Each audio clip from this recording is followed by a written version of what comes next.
ಅಲ್ಲ, ಅವರಿಗೆ ಸಿಒಡಿನವರು ಅವ್ರ ಮೇಲೆ ಏನು ಕ್ರಮ ತಗೊಳ್ಳೋದಕ್ಕೆ ಪ್ರಯತ್ನ ಮಾಡ್ತಿದ್ರು. ಅವರು ಹೈಕೋರ್ಟಲ್ಲಿ ಸ್ಟೇಗೆ ಅಪ್ಲೈ ಮಾಡಿದರು. ಇದಕ್ಕೆ ಅದಾದಮೇಲೆ ಅವರು ಮತ್ತೆ ಸುಪ್ರೀಂ ಕೋರ್ಟಿಗೆ ಹೋಗಿ ಅಲ್ಲಿ ಬೇಯ್ಲಿಗೆ ಪ್ರಯತ್ನ ಮಾಡಿದರು. ಅಲ್ಲಿ ಕೂಡ ರಿಜೆಕ್ಟ್ ಆಯಿತು. ಇನ್ನು ಅವರಿಗೆ ಉಳಿದದ್ದು ಒಂದೇ ದಾರಿ, ಸರೆಂಡರ್ ಆಗಬೇಕು, ಇಲ್ಲ ಪೊಲೀಸ್ನವರು ಅರೆಸ್ಟ್ ಮಾಡಲೇಬೇಕಾಗ್ತದೆ. ಸೊ ಹಾಗಾಗಿ ಅವರು ಸರೆಂಡರ್ ಆಗಿದ್ದಾರೆ. ಮುಂದೆ ಏನು ಕಾನೂನಿನ ಪ್ರಕಾರ ಏನು ಕ್ರಮ ತಗೋಬೇಕೋ ಅದನ್ನು COD ಅವರು ತಗೊಳ್ತಾರೆ. ಅಷ್ಟು ಬಿಟ್ಟರೆ ಸದ್ಯಕ್ಕೆ ಬೇರೆ ಇನ್ನೇನು ಹೇಳೋದಕ್ಕೆ ಬರೋದಿಲ್ಲ. ಇನ್ನೊಂದು ಹೈಕಮಾಂಡ್ ವಿಚಾರ, ಈಗ ಮಲ್ಲಿಕಾರ್ಜುನ್ ಖರ್ಗೆ ಇರ್ಬೋದು, ಹೈಕಮಾಂಡ್ ಇರ್ಬೋದು, ಯಾವುದೇ ಕಾರಣಕ್ಕೂ ರಾಜಕೀಯದ ಸ್ಥಿತಿ ಬಗ್ಗೆ ಅಂದರೆ CM ಬದಲಾವಣೆ ಬಗ್ಗೆ ಮಾತಾಡಬೇಡಿ ಅಂತ ಹೇಳಿದ್ರು ಕೂಡ ಚಂದ್ರರಾಜ್ ಹಟ್ಟಿಹೊಳಿಯವರು ಮತ್ತೊಂದು ಸ್ಟೇಟ್ಮೆಂಟ್ ಮಾಡಿರುವಂಥದ್ದು, DK ಶಿವಕುಮಾರ್ ಅವರು CM ಆಗೇ ಆಗ್ತಾರೆ ಅಂತ. ಅಂದರೆ ಪ್ರತಿ ಬಾರಿ ಈ ಥರ ಸ್ಟೇಟ್ಮೆಂಟ್ಗಳು ಬರ್ತಾ ಇದ್ದಾಗ ಹೈಕಮಾಂಡ್ ಮಾತಕ್ಕೆ ಬೆಲೆ ಕೊಡ್ತಿಲ್ವಾ ನಾಯಕರು ಅನ್ನೋ ಪ್ರಶ್ನೆ. ಅವರು ಎಷ್ಟರ ಮಟ್ಟಿಗೆ ನಮ್ಮ AICC ಅಧ್ಯಕ್ಷರು ಹೇಳಿದ್ದಾರೆ ಅಂದರೆ ಬಾಯಿ ಮುಚ್ಕೊಂಡು ಸುಮ್ಮನೆ ಇರಿ ಅಂತ ಹೇಳಿದ್ದಾರೆ. ಅದಕ್ಕಿಂತ ಕಠಿಣವಾಗಿ ಹೇಳೋದಕ್ಕೆ AICC ಅಧ್ಯಕ್ಷರಿಗೆ ಆಗೋದಿಲ್ಲ. ಅಷ್ಟಾದರೂ ಕೂಡ ನಮ್ಮಲ್ಲಿ ಶಾಸಕರಾಗಲಿ ಮತ್ತು ಮುಖಂಡರುಗಳಾಗಲಿ ಪದೇ ಪದೇ ಅದ್ರ ಬಗ್ಗೆ ಮಾತನಾಡ್ತಕ್ಕಂಥದ್ದು ಸರಿ ಕಾಣಿಸೋದಿಲ್ಲ. ಇದು ನಿಲ್ಲಬೇಕಿದು. ಯಾಕೆ ಅಂತ ಹೇಳಿದರೆ ನಾವು ಆಡಳಿತದ ಕಡೆ ಗಮನ ಹರಿಸಬೇಕು. ಜನಸಮುದಾಯ ನಮ್ಮನ್ನು ನಿರೀಕ್ಷೆ ಮಾಡಿರೋದೇ ಬೇರೆ.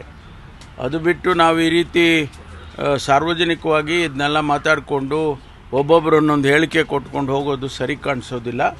ಹೈಕಮಾಂಡ್ನವರು ಕೂಡ ಇದನ್ನು ಗಮನಿಸ್ತಾ ಇದ್ದಾರೆ ಅಂತ ನಾನು ಅಂದ್ಕೊಂಡಿದ್ದೇನೆ. ಸಂದರ್ಭ ಬಂದಾಗ ನಾನು ಕೂಡ ಹೈಕಮಾಂಡಲ್ಲಿ ಮಾತಾಡ್ತೇನೆ. ಯಾಕೆ ಅಂತಂದರೆ ಇದು ಎನಫ್ ಈಸ್ ಎನಫ್. ಇದು ನಿಲ್ಲಬೇಕಿದು.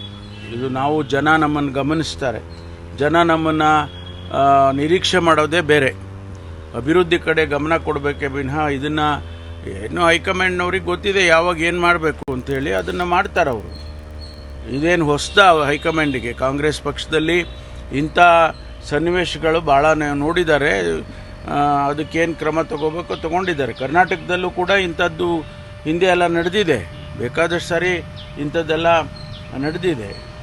ಅದಕ್ಕೆ ನಾವು ಸಹನೆಯಿಂದ ವರ್ತಿಸೋದು ಒಳ್ಳೆಯದು ಅಂತೇಳಿ ನನಗನ್ಸುತ್ತೆ. RCB ಚಿನ್ನಸ್ವಾಮಿ ಸ್ಟೇಡಿಯಂನಲ್ಲಿ ಈಗ ಮ್ಯಾಚ್ಗಳನ್ನ ರೀಸ್ಟಾರ್ಟ್ ಮಾಡ್ಬೋದು ಅಂತ ನಿನ್ನೆ ಕ್ಯಾಬಿನೆಟ್ ಕೂಡ ಒಪ್ಪಿಗೆಯನ್ನು ಸೂಚಿಸಿರುವಂಥದ್ದು. ಏನು ಕಂಡೀಷನ್ಸ್ ಹಾಕ್ತೀರಾ ಸರ್ ಅವರಿಗೆ? ಇಲ್ಲ, ಇನ್ ಪ್ರಿನ್ಸಿಪಲ್ ನಾವು ಅವರಿಗೆ ಅನುಮತಿಯನ್ನು ಕೊಡ್ತೇವೆ ಅಂತ ಹೇಳಿದ್ದೇವೆ.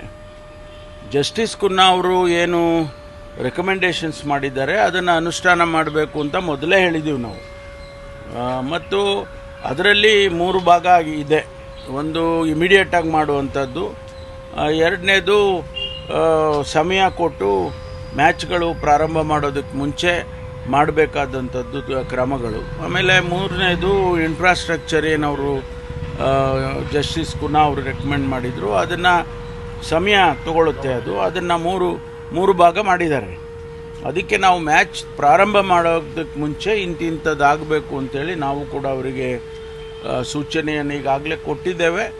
ಅದಕ್ಕಾಗಿ ಒಂದು ಸಮಿತಿಯನ್ನು ಕೂಡ ಮಾಡಿದ್ದೇನೆ ನಾನು. ಮಾನ್ಯ GBA chief commissioner Maheshwara Rao ಅಧ್ಯಕ್ಷತೆಯಲ್ಲಿ ನಮ್ಮ ಪೊಲೀಸ್ ಕಮಿಷನರ್ ಶ್ರೀಮಂತ್ ಸಿಂಗ್ ಅವರು ಮತ್ತು ಎಲ್ಲ ಇಲಾಖೆಯವರು ಸಂಬಂಧಪಟ್ಟವರು, ಫೈರ್ನವರು, ಹೆಲ್ತ್ ಡಿಪಾರ್ಟ್ಮೆಂಟು, PWD ಡಿಪಾರ್ಟ್ಮೆಂಟು, ಇವರನ್ನೆಲ್ಲ ಸೇರಿಸಿ ಒಂದು ಸಮಿತಿ ಮಾಡಿದ್ದೀನಿ. ಅವರು ಓವರ್ಸಿ ಮಾಡ್ತಾರೆ ಇದನ್ನೆಲ್ಲ ಮಾಡಿ. ಆಮೇಲೆ ಮತ್ತಷ್ಟು ಸುದ್ದಿಗಳಿಗಾಗಿ ನೋಡ್ತಾ ಇರಿ ಪಬ್ಲಿಕ್ ನ್ಯೂಸ್ 24x7. ಇದು ಸತ್ಯದ ಧ್ವನಿ.